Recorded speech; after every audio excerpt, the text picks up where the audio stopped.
السلام عليكم ورحمة الله وبركاته. أهلا بيكم في حلقة جديدة من قناتكم بي كوين. في حلقة النهاردة هنتكلم عن أكتر حاجة اتسألت عنها الفترة اللي فاتت بالنسبة للتكييفات. هنتكلم النهاردة عن تكييف يونيون اير. هنتكلم مع بعضينا عن مميزاته وبرضه هنتكلم عن عيوبه، وكالعادة في آخر الحلقة هقول لكم رأيي الشخصي في تكييف يونيون اير. فلو أول مرة تشوفنا انزل وتشترك في القناة وفعل زر الجرس يوصلك كل حاجة جديدة. احنا قناة مهتمة بمعرض الأجهزة المنزلية، فلو حد حابب ياخد فكرة قبل ما ينزل يشتري يتواصل معنا في التعليقات، هنرد عليه على طول، ومن خلال رقمي الشخصي اللي موجود دايما في صندوق الوصف من خلال الواتساب. فيلا بينا نشوف معانا ايه النهارده.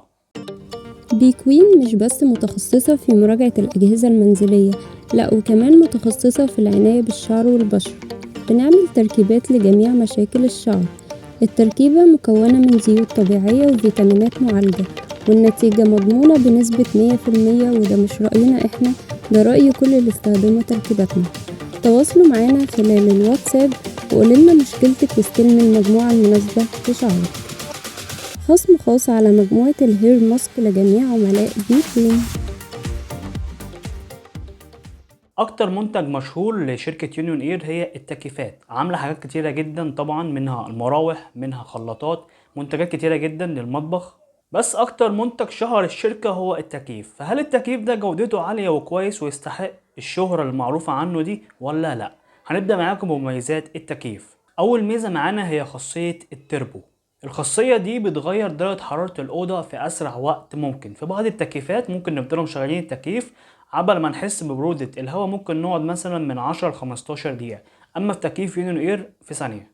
وفي بعض التكييفات التانية برضو اللي بتتميز بالنقطة دي، زي مثلا تكييف فريش اللي كنت عامل عنه حلقة سابقة قبل كده، تظهر جنبي في علامة الآي. الوحدة الخارجية للتكييف جودة عالية جدا، وبيتم دهانها بأحسن الدهانات بيخليها مقاومة للصدى وعوامل الرطوبة. غير ان طبقة التصنيع بتاعتها بتكون سميكة، فده بيحافظ اكتر على عمر الوحدة الخارجية. كمان التوزيع الذكي للهواء، ده بيعمل ايه؟ ده بيوزع الهواء البارد بالتساوي في جميع انحاء الغرفة او الصالة.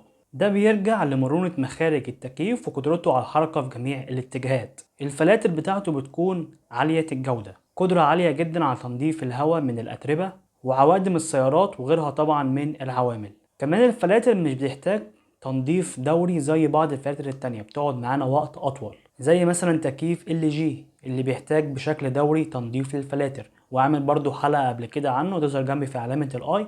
ولو ما ظهرتش خدوا لفة في القناة وانتوا بتشتركوا، هتلاقي فيديوهات كتيرة جدا عن التكييفات. بيكون في خاصية التكييف الاقتصادي. دي بتعمل ايه؟ مثلا شغلنا التكييف فخلاص هو غطى المساحة بتاعته والهواء بقى كويس او الجو بقى بارد وكويس، فالتكييف بيفصل اوتوماتيك.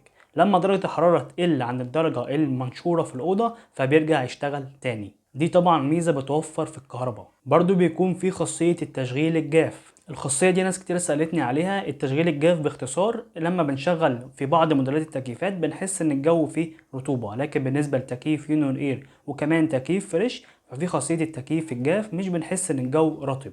في خاصية الأمان التام ضد الأطفال. في زي لوك كده بنقفله من الريموت، في زي لوك كده بنشغله من الريموت، لو حد لعب في التكييف من الأطفال ما يشتغلش نهائي. الخاصية دي برضو موجودة في تكييف تورنيدو اللي عامل برضو عنها حلقة قبل كده. ده كده بالنسبة لكل مميزات تكييف يونيون اير. نتكلم بقى معاكم عن العيوب. بس قبل ما نتكلم عن العيوب تظهر جنبي في علامة الاي، كنت برضو عامل حلقة سابقة قبل كده عن افضل 4 انواع تكييف وارخصهم. لو ما ظهرتش جنبي هتلاقوها في القناة. اول عيب معانا في تكييف يونيون اير هو ارتفاع سعره مقابل ادائه. يعني مش بيحقق المعادلة اللي هي الكفاءة قصاد السعر. سعره عالي وكفاءته مش قد كده. تاني عيب معانا خدمة ما بعد البيع في شركة يونيون اير بشكل عام سيئة جدا، فمش هتلاقي الدعم الفني العالي في حالة حصل لا قدر الله حاجة في التكييف. وبرضو اللي عنده تجربة مع خدمة ما بعد البيع يسيب لنا في التعليقات تحت بحيث كلنا نستفيد. تالت عيب معانا بيكون في التايمر بتاعه بيكون ساعة واحدة بس، في تكييفات تانية التايمر بتاعها بيوصل ل8 ساعات. رابع عيب معانا مش بيشتغل بشكل كويس مع ارتفاع درجة الحرارة في الجو، وده عيب كبير جدا موجود في تكييفات يونيون اير وتلاجات يونيون اير. بالنسبة لرأيي الشخصي في تكييفات يونيون اير، فتكييف يونيون اير يعتبر من أسوأ التكييفات الموجودة في السوق في الفترة الحالية. أقرب حد ليه وأقرب منافس ليه ممكن تكييف فريش اللي كمان بيكون افضل منه شويه، فممكن نزود في الفلوس اللي معانا شويه ونشتري حاجه مضمونه كويسه زي فريش مثلا. طبعا في حاجات كتيره جدا احسن برضو من فريش، بس انا بتكلم في الفئه القليله. مش هنتكلم معاكم عن اسعار لان الاسعار كل يوم في حال، فلو حبيت تسالوا على موديل معين تواصلوا معانا من خلال التعليقات او الرقم الموجود في صندوق الوصف من خلال الواتساب. وبكده كنا خلصنا معاكم حلقتنا النهارده. رب تكون الحلقه عجبتكم، واشوف حلقات جايه كتيره، والسلام عليكم ورحمه الله وبركاته.